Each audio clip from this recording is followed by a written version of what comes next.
Bobby, you've seen a lot of great things through companies, Christian CEOs around the world, have you not? I have.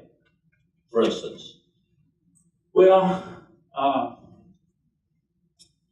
talked about a group that I'd been in for 15 years. It was a facilitated group. I'm incredibly close to all those guys. One of those guys was a guy named Cade Willis. Some people here may know Cade. Cade got convicted that he was not stepping out enough for the Lord. He had a 70-year-old Amoco jobber company in Griffin, Georgia. His wife had never been out of the state. And he said, I think God's telling me to move to Singapore. His wife had never been out of the state of Georgia. And he was in our group. We said, Kay, that won't work. Her first trip's going to be to Singapore. But he went to Singapore. And he took his wife and his kids and one of his nieces. He didn't go to Chicago first. He didn't go to Philadelphia, Buffalo. And while he was there, he would call me. And we'd talk. He said, Bobby, you've got to come over here. What is happening in Asia is unbelievable. And Cade really, in my opinion, became the senior Christian statesman of Singapore. Because he gave away stuff. He was transparent, and he helped people, and for no purpose. That's service. You remember that salvation, sanctification, service? Service with a capital S. And Cade was after me to come. He got after Kent Humphreys, who some of y'all knew, maybe all of y'all knew, but Kent was the president of FCCI, and he was at the Lausanne conference, and Cade was there, and Cade beat on him for several days till Kent agreed to come to Singapore.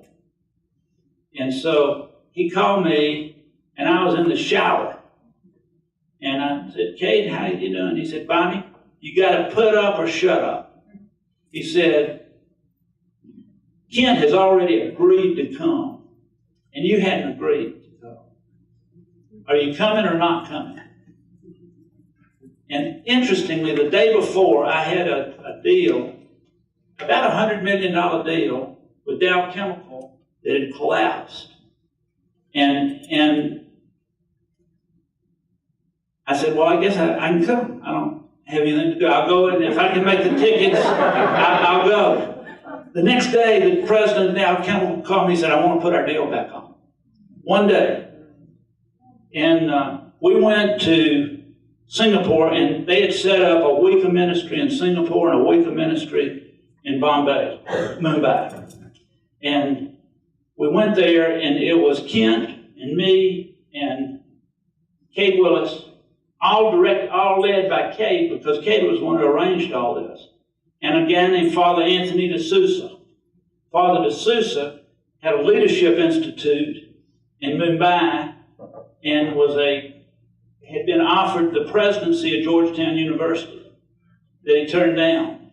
But he was a Jesuit priest, and he would say, Bobby, we've got to preach Christ and Christ alone. And so on that trip, we made 20 talks in 9 days, and we had 43 key lunches, power lunches, and dinners, and God unveiled a plan that would reach 20,000 companies in Asia.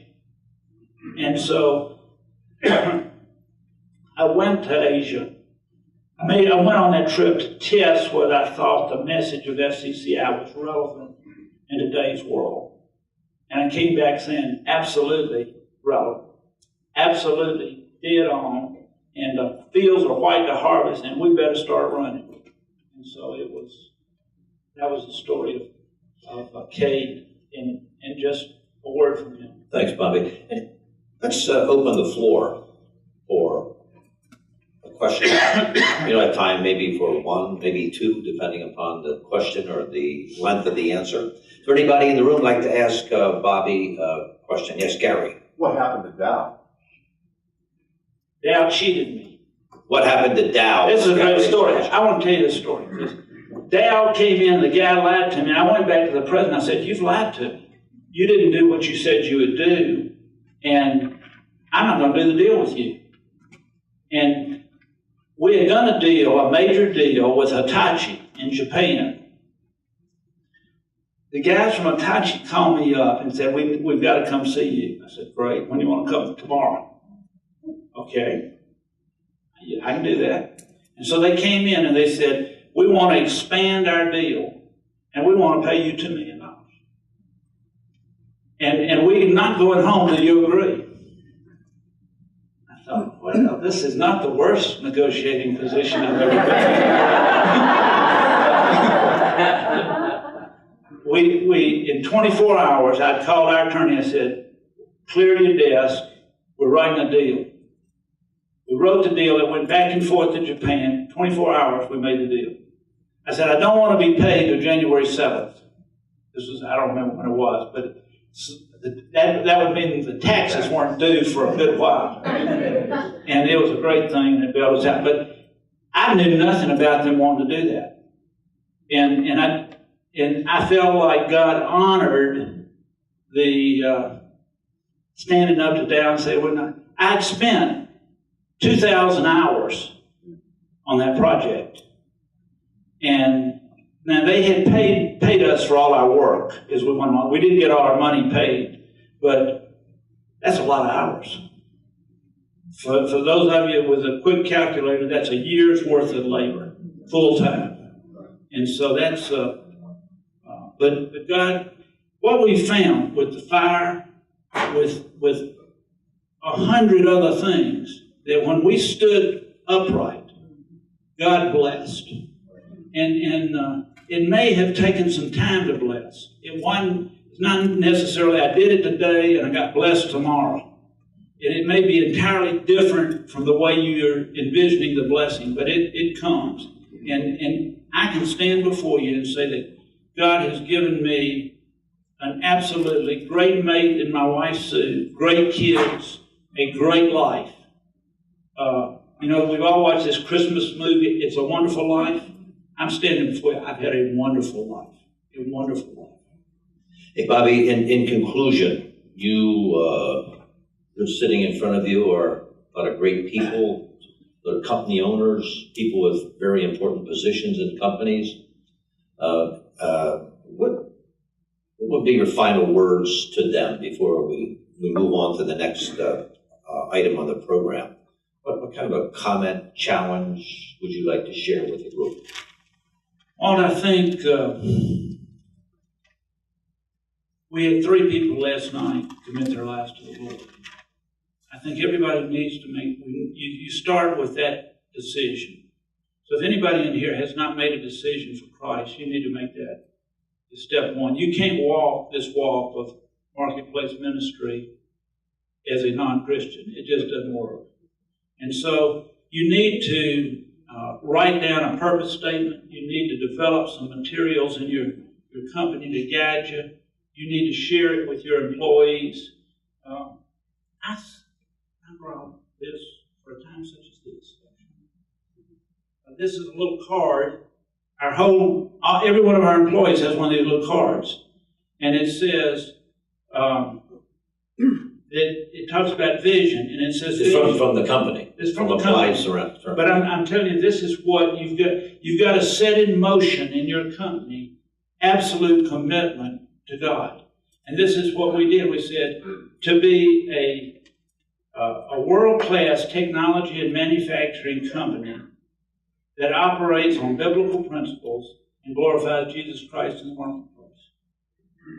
When I was doing the deal with Dow, I met with the head of the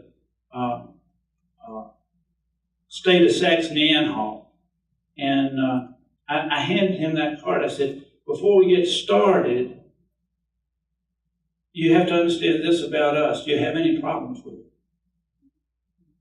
And he said, no, we can do that. And this is a German. That's old, by the way, if you don't know where that is, that's in old East Germany. And so you've got a lot of hangover there from that. But and I've done that to hundreds of people. We do ventures.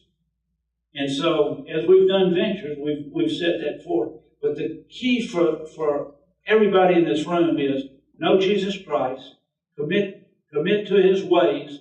Walk worthy. Paul penned a phrase, walk worthy. He says it in 4 or 5 books. And you can find out what he meant by that term, walk worthy. But it meant I'm going to walk in such a way as to glorify the Father, glorify Jesus Christ. And we've got to do that and be willing to pay the cost, whatever the cost is. It's not necessarily going to be sweet and easy, as we've already talked, but it's going to be true. And ultimately, it'll be a phenomenal blessing to you. So commit your ways to the Lord, and he'll bless you.